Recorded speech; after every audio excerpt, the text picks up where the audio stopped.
Mes chers amis, on continue l'étude de Rav Etzraïm, un jour une alara pour la Refoua Shelema de notre maître Rav David Twitou Ben Esther Bert et pour tous les malades du Ham Israël. Amen. Alors aujourd'hui, c'est tous les juifs ne font qu'un. Mais ça c'est vrai, on fait tous qu'un, il faut arrêter de se critiquer. Les enfants. Les parents ont le devoir d'inculquer à leurs enfants la gravité de la shonara et de les aider à acquérir une discipline de soi dans ce domaine. Mais il leur incombe également de les aider et de les soutenir. Certains parents, trop bien intentionnés, risquent de causer d'irréparables dommages et grandons de façon inconsidérée à un enfant qui aurait besoin d'être rassuré.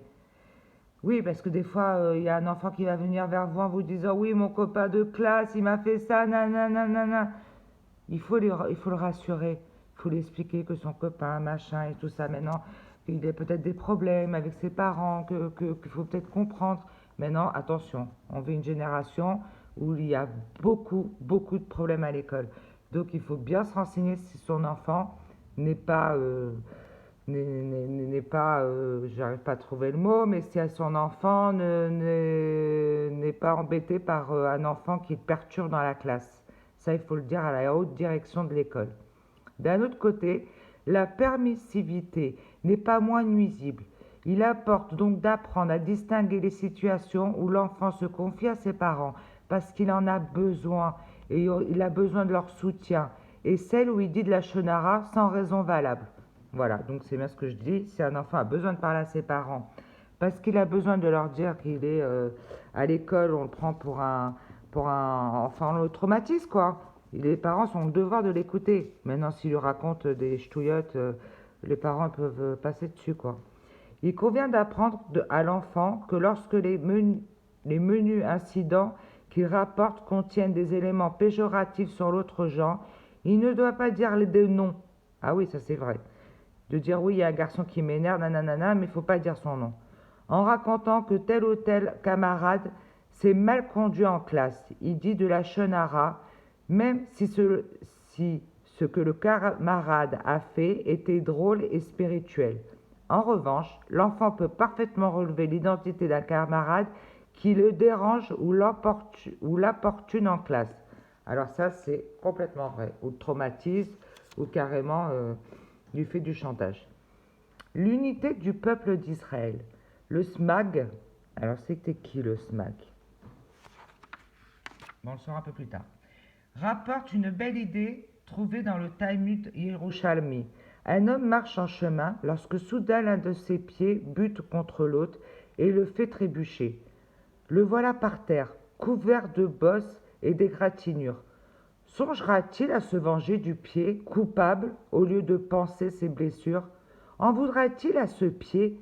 Sûrement pas, car ses pieds, tout comme ses mains ou son visage, sont des parties d'un seul et même corps, le sien. Ce qu'il devrait faire, c'est réfléchir un peu et comprendre que ce sont ses fautes qui l'ont fait trébucher.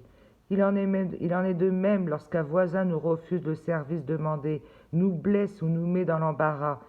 Il n'a pas lieu de se venger, de lui garder rancune, car qui sommes-nous? Qui sommes-nous et qui est notre prochain? Nous devons de la même source, comme il est écrit: qui est comme ton peuple Israël, une seule nation sur terre? La Torah dit: toute personne de la maison de Yaakov qui vinrent en Égypte furent en tout 70. Personne en hébreu se dit, c'est bien, mais il n'y a pas les mécoudotes en dessous, alors j'arrive pas à lire.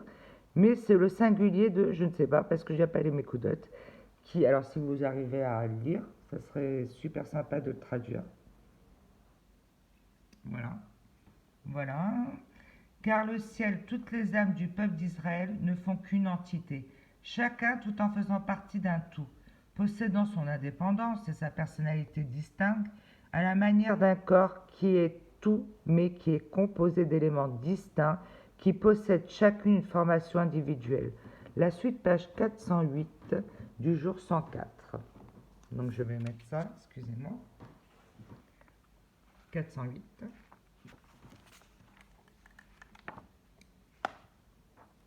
Excusez-moi, soyez patient. Voilà du jour 104. Toutes ces âmes se trouvent finalement réunies sous le trône de gloire, comme il est dit, l'âme de mon maître restera liée au faisceau de la vie. Ce n'est Ce n'est que dans le monde où l'âme de l'homme est enfermée dans son enveloppe de chair et de soucis de sa propre personne qu'elle se voit comme une identité distincte. Mais en réalité, il n'y en est rien. Et tous les juifs ne font qu'un. Voilà, écoutez, si vous n'avez pas compris, moi j'ai complètement compris. On fait tous partie de la même communauté. On fait tous partie du Ham Israël. On fait tous partie d'un monde où tout le monde, même les non-juifs, ils ont été créés par Akadosh Baruch. Personne ne doit être dénigré. Personne, personne, personne. Et surtout une chose, la chenara, parler du mal, la médisance. Si vous n'êtes pas d'accord sur quelqu'un, bah justement en ce moment avec les vaccins, pensez ce que vous voulez, mais ne partagez pas sur Facebook, ça fait des polémies, ça fait de la chenara. Moi j'ai enlevé un statut, hier ça partait en vrille. On est là pour informer, on est là pour s'informer, on est là pour partager, on n'est pas là pour se taper dessus. Voilà, ben j'espère que ce petit, ce petit alara du jour va apporter la refresh à notre maître Rav David Twitou Ben Esther Berthe, ainsi que tous les malades du monde entier. Amen ve Amen.